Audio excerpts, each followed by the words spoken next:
Seperti biasa, kalian siapkan dulu ya alat tulisnya. Kemudian kalian silahkan untuk berdoa menurut agama dan kepercayaannya masing-masing. Nah, sekarang kita mulai yuk belajarnya. Di dalam pembahasan Indonesia pada masa Hindu-Buddha, sesuai yang sudah disampaikan juga pada video sebelumnya, bahwa ada dua pokok bahasan, yaitu tentang proses kedatangan Hindu-Buddha ke Indonesianya dan apa saja kerajaan-kerajaan Hindu-Buddha yang ada di Indonesia. Nah, hari ini kita akan masuk kepada pembahasan yang kedua, yaitu tentang kerajaan Hindu-Buddha di Indonesia atau di Nusantara. Nah, ini dia, kalian bisa lihat, ini adalah kerajaan Hindu-Buddha yang ada di Indonesia. Kita akan pelajari mulai dari kerajaan Kutai sampai dengan kerajaan Majapahit. Nah, tapi untuk video kali ini kita akan membahas 4 kerajaan terlebih dahulu, karena untuk pembahasan kerajaan Hindu-Buddha ini kita akan bagi ke dalam 2 video ya. Nah, untuk sekarang kita akan pelajari tentang kerajaan Kutai, kerajaan Tarumanegara, kerajaan Kalingga, dan kerajaan Sriwijaya.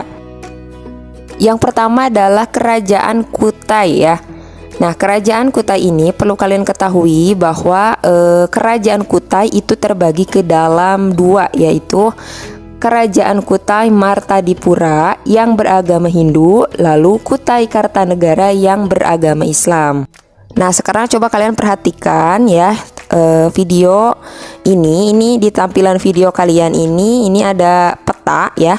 Nah, peta ini adalah peta atau lokasi dari kerajaan Kutai yang diperkirakan terletak di tepi Sungai Mahakam yang ada di Kalimantan Timur. Nah, pada masa kejayaannya, kerajaan Kutai ini memiliki wilayah kekuasaan yang cukup luas, yaitu mencakup hampir seluruh wilayah Kalimantan Timur. Raja pertama sekaligus pendiri dari kerajaan Kutai itu bernama Kudungga. Nah, setelah pengaruh Hindu masuk di Indonesia, Kudungga ini mendeklarasikan dirinya sebagai seorang raja. Selain itu, Kudungga menetapkan pergantian kekuasaan di Kutai harus dilakukan secara turun-temurun, sebagaimana sistem kerajaan.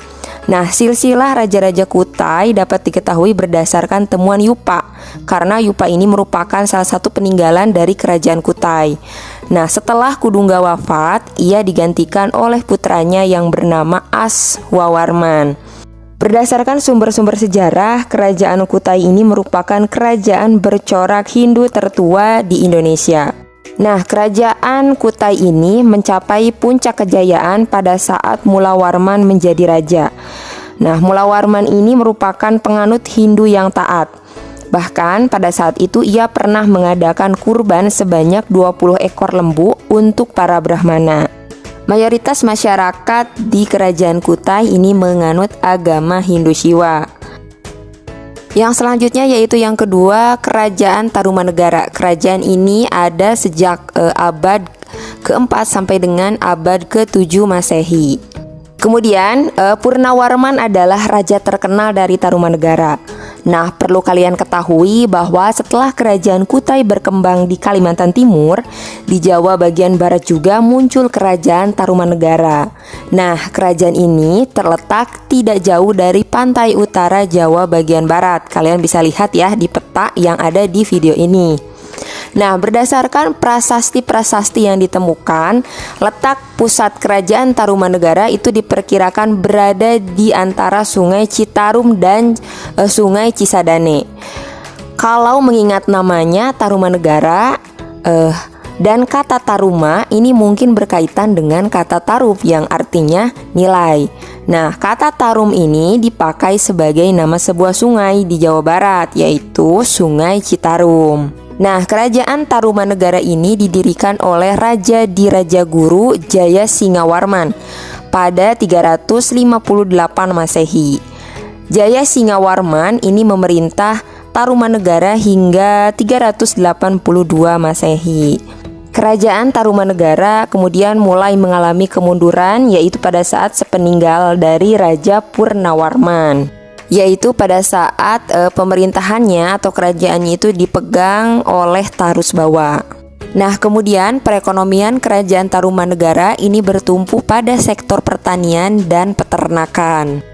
pada saat pemerintahan Raja Purnawarman, sektor pertanian ini mengalami perkembangan pesat. Nah, dalam Prasasti Tugu itu disebutkan bahwa Raja Purnawarman pernah memerintahkan rakyatnya untuk membuat saluran Gomati, yaitu sepanjang 6.112 tombak, sekitar kurang lebih 12 km. Nah, pekerjaan tersebut selesai dalam waktu 21 hari. Nah, pembangunan saluran Gomati ini memiliki arti ekonomis bagi rakyat Tarumanegara. Saluran Gomati ini berfungsi sebagai sarana pengairan dan pencegahan banjir serta sarana lalu lintas pelayaran antar daerah. Nah, selanjutnya coba kalian perhatikan gambar prasasti yang ada di bawah ini. Nah, gambar tersebut salah satunya yaitu ada Prasasti Ciaruten, salah satu peninggalan kerajaan Tarumanegara. Nah, selain itu pun masih ada prasasti lain seperti Prasasti Tugu, Prasasti Kebon Kopi, Prasasti Muara Cianten, Jambu ya, Prasasti Jambu, kemudian Prasasti Cidanghiang dan Prasasti Pasir Awi. Nah, di dalam salah satu prasasti yaitu Prasasti Ciaruten terdapat jejak telapak kaki Raja Purnawarman yang melambangkan penjelmaan sebagai Dewa Wisnu. Nah, berdasarkan informasi pada prasasti tersebut, agama Hindu yang berkembang di kerajaan Tarumanegara adalah agama Hindu Waisnawa atau Hindu Wisnu. Akan tetapi, agama Hindu hanya berkembang di kalangan istana atau keluarga dan kerabat kerajaan saja. Sementara itu, sebagian besar penduduk Tarumanegara masih menganut kepercayaan asli, yaitu animisme dan dinamisme. Runtuhnya kerajaan Tarumanegara ini diserang oleh kerajaan Majapahit dan selain itu pun tidak adanya penerus dari kerajaan Tarumanegara. Kerajaan berikutnya yaitu Kerajaan Kalingga atau Kerajaan Holling pada saat abad ke-6 sampai dengan abad ke-7 Masehi. Kerajaan Kalingga merupakan kerajaan yang berada di pantai utara Jawa Tengah antara Kabupaten Pekalongan dan Jepara. Pendiri Kerajaan Kalingga adalah keturunan dinasti Shailendra yang nantinya menjadi penguasa Kerajaan Mataram kuno. Menurut berita Tiongkok, pada masa 674 Masehi, Kerajaan Kalingga itu dipimpin seorang ratu yang bernama Ratu Sima. Ratu Sima menjalankan pemerintahan secara tegas, keras, adil, dan bijaksana. Salah satu aturan yang diterapkan Ratu Sima ini adalah rakyat Kalingga dilarang menyentuh dan mengambil barang yang bukan milik mereka.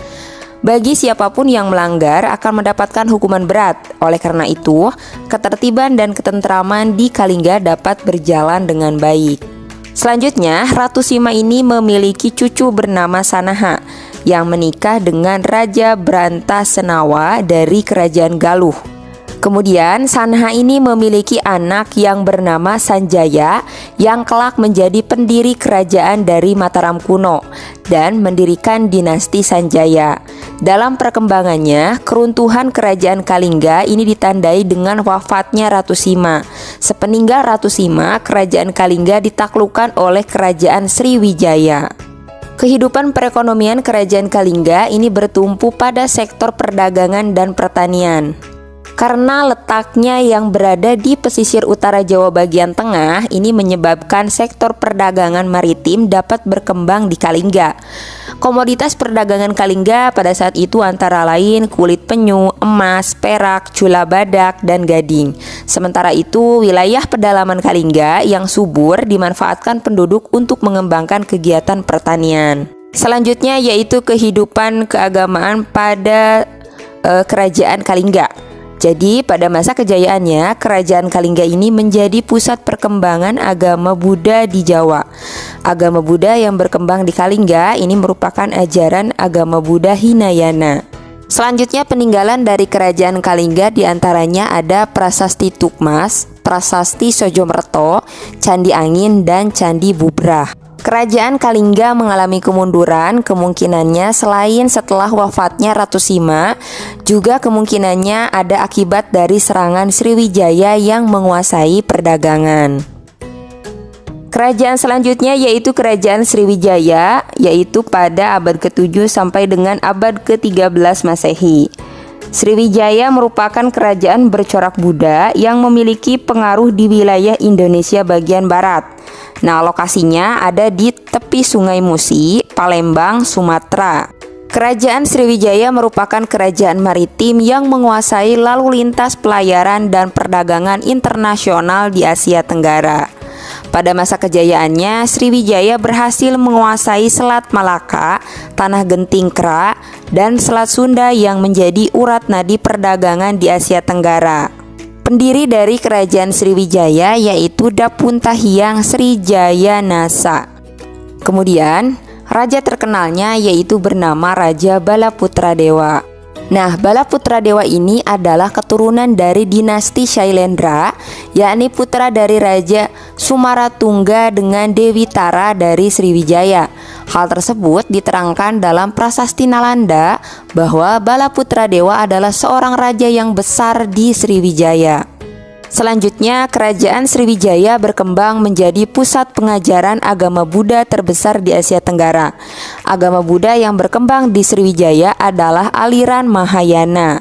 Lalu, peninggalan dari kerajaan Sriwijaya diantaranya ada Prasasti Kedukan Bukit, Talang Tuo, Telaga Batu, Kota Kapur, dan Karangbrahi. Kemudian ada juga bangunan candi yaitu Candi Muara Takus dan Wihara Nagipatana. Kerajaan Sriwijaya akhirnya mengalami kemunduran karena beberapa hal, yaitu antara lain keadaan sekitar Sriwijaya berubah, tidak lagi dekat dengan pantai. Hal ini disebabkan aliran Sungai Musi banyak membawa lumpur. Akibatnya, Sriwijaya tidak baik untuk perdagangan. Selain itu pun banyak daerah kekuasaan Sriwijaya yang melepaskan diri. Hal ini disebabkan terutama karena melemahnya Angkatan Laut Sriwijaya, sehingga pengawasan semakin sulit. Kemudian dari segi politik, beberapa kali Sriwijaya mendapat serangan dari kerajaan-kerajaan lain. Contohnya yaitu dari Kerajaan Chola. Nah, itu dia penjelasan mengenai kerajaan-kerajaan Hindu-Buddha di Indonesia. Tadi kita sudah mempelajari 4 kerajaan, yaitu Kerajaan Kutai, Kerajaan Tarumanegara, Kerajaan Kalingga, dan Kerajaan Sriwijaya. Nah, video berikutnya kita akan membahas lanjutan masih dari materi tentang kerajaan Hindu-Buddha juga. Video berikutnya kita akan membahas tentang Kerajaan Mataram kuno, Kerajaan Kediri, Kerajaan Singasari, dan Kerajaan Majapahit. Nah, oleh karena itu kalian pastikan dulu untuk menonton atau mendengarkan penjelasan materi dari penjelasan materi bab tentang kerajaan Hindu-Buddha di Indonesia ini. Nah, bagi kalian yang ketinggalan, silakan kalian langsung cek saja video di playlistnya, yaitu materi Sejarah Indonesia di kelas 10.